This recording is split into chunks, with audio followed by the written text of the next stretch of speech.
você foi percebendo essa visão tua, essa nova maneira de ver, ou que estava tudo errado, que precisaria mudar algo? Quando? Você teve um trauma, algum momento que você falou, nossa, tá tudo errado comigo? Foi quando eu comecei a ter um monte de doença. Hoje eu tava fazendo maquiagem no salão e a mulher falou assim, você tem uma partezinha branca aqui, é resquício de vitiligo.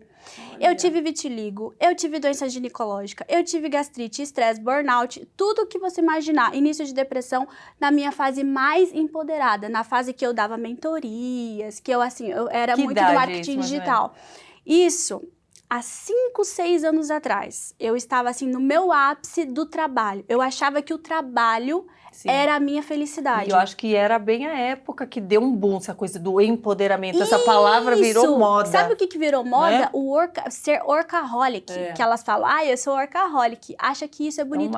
Mas esquece que os seus anos férteis vão acabar.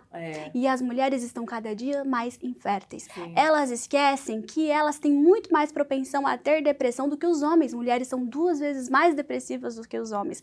Elas esquecem que as doenças ginecológicas atrapalham muito mais a vida da mulher do que do homem. Sim. Então a gente vai colocando a nossa felicidade nessas coisas. E eu fui colocando na carreira, enquanto o meu marido precisava de mim, enquanto o meu marido estava precisando da minha... Existe só uma parte na Bíblia que eu acho máximo ali, que Deus fez algo que ele viu que não era bom, que era quando...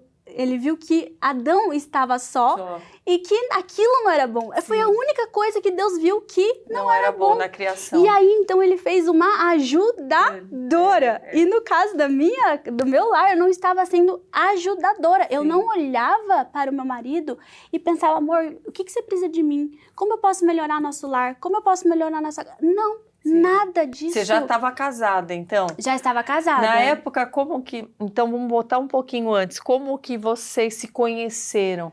Você já era cristã? Não era? A gente se conheceu num luau. E bem do mundinho, assim, sabe? Só música tranqueira, todo mundo usando droga, aquelas coisas assim. E eu fui lá, ele também... Assim, ele conta que ele me viu e eu tava, assim...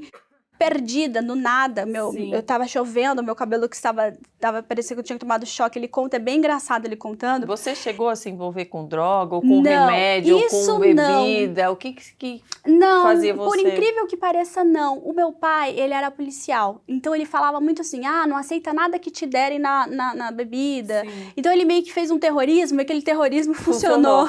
E eu não fui, graças a Deus, nunca nem experimentei uma maconha, pra você ter noção. Olha que bom, eu nunca, graças a Deus. Eu acho que se eu experimentasse, não sei nem o que seria de mim. E aí a gente se conheceu nesse luau e a gente ficou de namorico, bem jovenzinhos. Depois ele foi para os Estados Unidos, ficou lá estudando uns anos. Sim. Nisso ele se converteu longe, aceitou Jesus, né? Teve uma vida com Deus. E eu, na minha, também conheci Jesus. Me converti como uma amiga minha. Na verdade, assim, foi numa viagem que uns amigos da minha tia estavam lá e me contando muito sobre a Bíblia, sobre Apocalipse. E eu achei o máximo a história de Apocalipse, como que vai acontecer, como que Jesus vai voltar, como que vai acontecer o arrebatamento, não sei o quê. E eu fiquei fissurada por aquela história. E eu falava pro rapaz que ele era mestre, até hoje ele é entendido, assim, super disso. E eu falava, me conta mais, me conta mais. E eu ficava com aquela sede de querer aprender mais. Sim. E aí eles começaram a me mostrar alguns louvores, algumas músicas. Depois eu cheguei a cantar na igreja, eu canto, tem até uma música gravada no Spotify. Depois eu te mostro. E aí fui me convertir na primeira igreja batista de Campo Grande. Uma igreja muito boa, uma igreja maravilhosa. Me batizei também lá, foi muito legal. Minha mãe foi, todo mundo foi. Nessa época, passou alguns meses e meu pai faleceu. Sim. Isso. Aí depois eu comecei a viver uma vida com Deus. Tanto criou é que eu virei um trauma pra você, a perda do seu pai? Você sentiu um vazio? Criou. Você sabe que até hoje eu tenho, assim, uma sensação de que às vezes meu marido, ele vai me abandonar, porque eu tenho isso, assim, o homem da minha vida, que era meu pai, ele me abandonou. Eu sinto isso, né? É uma coisa meio psicológica. E até hoje eu fico assim, amor, quando ele vai sair, vem aqui me dar um beijo, eu sempre me despeço, porque eu tenho essa... Isso é uma coisa até importante pra vida, você refletir sobre a morte, né? Que você pode perder as pessoas amanhã, porque daí você valoriza o hoje. Você valoriza a pessoa, você valoriza os momentos especiais. Isso é muito importante. Então, querendo ou não, foi um aprendizado muito grande pra mim.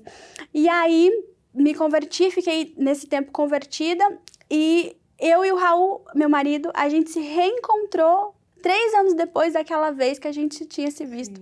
E nisso aí, ele se aproximou de mim, pediu meu telefone de novo. Ele estava já mais maduro, eu também. E aí a gente começou a se relacionar. E aí a gente ficou 2 anos juntos. E depois a gente casou. Mas... E como foi? Foi santidade esses 2 anos? Ou foi meio lá, meio no mundo? Foi meio lá, meio cá. Por quê? Olha eu querendo saber. Não, mas intimidade. É isso mesmo. Foi meio lá, meio cá. Porque ele foi o meu primeiro e único homem. Isso eu sou bem grata. Oh, que bom. Inclusive, o sexo, ele é um casamento, né? Porque o sexo é uma aliança. E mal sabem as pessoas, né? Que isso fora do casamento, aqui e ali, o tanto de maldição mesmo que você atrai, de portas que você abre. Totalmente. O sexo, inclusive, é claro que nem todo mundo tem o mesmo ímen, existem vários tipos de ímen, mas se você for fazer uma comparativa simbólica, o sangue que é derramado no sexo, ele tem essa simbologia de selar uma aliança. Eu acho isso muito bonito, acho isso muito lindo. Pacto de sangue, é uma aliança, realmente, você tá... Exatamente, olha só como tudo que Deus faz, se você olhar a simbologia do órgão genital feminino, é de um jeito, é pra dentro, porque representa pureza, representa resguardo, isso que Deus espera de nós. Representa, até em relação ao óvulo e ao espermatozoide, o homem é aquele ativo que vai, é por isso que é muito errado quando a mulher fala assim, eu quero conquistar aquele homem. Não, você tem que atrair aquele homem, mulher. Você não pode conquistar. Quem vai, quem conquista, quem desbrava é o homem. E isso a gente vê nessa simbologia do espermatozoide. Sim, a corrida deles lá fora. Eles vão correndo. E antigamente era até mais assim, os homens disputavam as mulheres. Sim. Hoje em dia são as mulheres que estão disputando os homens. Sim. Olha só! Você vê como que foi trocada a sociedade. Pois é, mas assim, o meu casamento não foi muito fácil nos primeiros anos, porque a gente era também muito imaturo, e é uma coisa que eu percebo, que a maturidade, ela não tem nada a ver com a idade. Eu poderia ter a mesma idade que eu tenho hoje, continuar sendo aquela que eu era, né?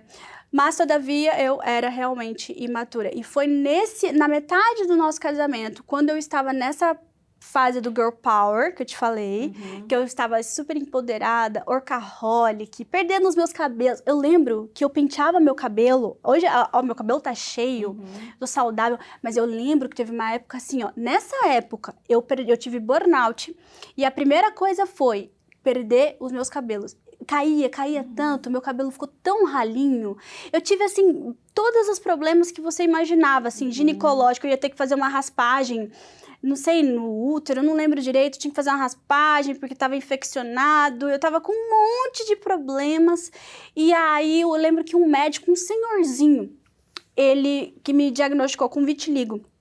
Na época, ele disse assim pra mim, viu, como que é a tua vida? Você é muito estressada? Você é muito corrida? Isso aqui, esse tipo de vitiligo, eu trabalho há tanto tempo isso aí me parece... Algo emocional. Algo emocional, ele disse pra mim claramente.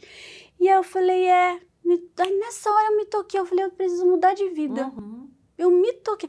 E olha que tem gente que, mesmo assim, quando bate na porta, a pessoa não se toca. Não se toca. Eu tenho Acha que uma coisa não tem nada a ver com a outra, não para repensar a própria vida, o que está acontecendo. Sim, eu tenho amigos médicos que falam que às vezes a pessoa chega com uma coisa gigante, às vezes um tumor gigante, porque esperou chegar no mais alto nível da doença e tal. Mas ali eu peguei e refleti, eu falei, o que eu tô fazendo da minha vida, né? Eu tô aqui, evitando ter filho, eu tô aqui perdendo... Você não pensava em ter filho também? Não queria. Você falava, agora trabalhar, agora... Eu não queria ser mãe nunca. Mas você não queria nem ser nunca? Não, assim, nem depois? Na minha cabeça, assim, eu postergava, né? Eu tinha uma leve chance de ser mãe na minha cabeça. Mas eu falava, não, deixa pra frente. E eu comecei a pensar, gente, o que eu tô fazendo com a minha vida? E seu esposo queria ser pai na época ou também não? Vamos curtir a vida nós dois Eu e depois acho vamos que ver. ele, no fundo, ele queria, mas ele sempre viu aquela minha toda Empoderamento, falou, deixa eu ficar na minha, porque... Acho que ele meio que se assustava, assim, sabe? Tipo, eu não vou falar nada. Assim, a mulher empoderada, ela poda seu marido. Dele ser quem ele foi chamado para ser. Sim. Ela tem... É legal aquele versículo que a mulher sabe edifica a tua casa, porque edificar é construir. Não construir edifício, mas construir ambientes, construir atmosfera. Sim. Você consegue edificar e você consegue destruir um homem, um lar. E daí, me conta, daí você, quando você caiu na real, falou, agora tá esquisito isso. Caí na real. Preciso me cuidar. Tô doente. O que mudou? Tô ficando careca aqui, tá acontecendo alguma coisa. E o mais interessante é que era a época que eu era muito aplaudida, né? Sempre tinha vaga pra... E lá dando conselho. Dando conselho de empreendedorismo, né? Eu era muito do empreendedorismo, do marketing, eu era dessa área. E, nossa, super business. Se isso é ter sucesso, eu não quero ter sucesso. Eu abdico. E realmente, até hoje, todos os dias... Ontem me perguntaram, Fran, você faz muito sacrifício? Sim, a vida do cristão é fazer sacrifício. Sim, isso é um sacrifício, você escolhe. Eu não quero, eu prefiro esse caminho aqui. E aí, ali, eu mudei e comecei a estudar mais o comportamento humano, por que eu era daquele jeito. Eu comecei a estudar a palavra, comecei a estudar esses movimentos ideológicos que colocam coisa na cabeça da mulher. E isso foi uma vontade própria? Você percebe que é como se, quando você ficou um pouco mais alerta, o próprio Deus parece que foi te mostrando, te trazendo o que ler, porque eu tive muito disso, eu até tenho hoje, quando parece que me vem um interesse, um alerta, isso aqui, parece que as coisas começam a vir até mim. Olha, um conteúdo, um não sei o quê, uma oportunidade, um alerta maior. Sim. Inclusive, eu leio também livros que vão... que colocam abobrinhas na cabeça das mulheres. Tem vários, eu nem vou falar alguns aqui, porque senão vai chocar alguns seguidores. Mas nem precisa de livro, é só abrir a internet. Não, claro, mas plantação de abobrinha. Totalmente. Mas elas têm essas coisas de ficar lendo alguns livros que colocam muito abobrinha na cabeça da mulher. Que a mulher precisa ser empoderada, independente do homem, que casamento e filho não é felicidade, várias coisas assim. Vários livros da modernidade estão falando esse tipo de coisa. Então eu comecei a ler os dois lados da moeda. Eu comecei a ler esse lado da moeda e o lado correto. Porque existe o que é verdadeiro. A verdade, ela é única, ela é objetiva, ela não é relativa, não é meio verdade, não existe meio verdade, não existe achismo, existe a verdade. E se você se compromete em se submeter a ela, você vai ter uma vida em paz. Não é uma vida perfeita, mas você vai ter uma vida em ordem. E se você não se submeter à verdade, a tua vida tem grandes chances de fracassar. Sim. Pode até parecer uma vida de sucesso por fora, mas por dentro, teu coração vai dizer tudo. Sim. Você vai estar sempre em busca de algo e não encontrando nunca. Isso, né? É uma busca incessante. Porque eu percebo essa questão do workaholic, que para você nem notar esse vazio, porque às vezes a mulher, ela tá tão... Eu quero mais, eu quero outra coisa, eu quero conquistar, que ela nem percebe o tanto que ela está vazia. Exato. Então, muitas, cada vez mais, postergam a própria felicidade, vão atrasando a própria felicidade, mascarando esse vazio. E quando elas percebem... Já está tarde demais. Já está tarde demais.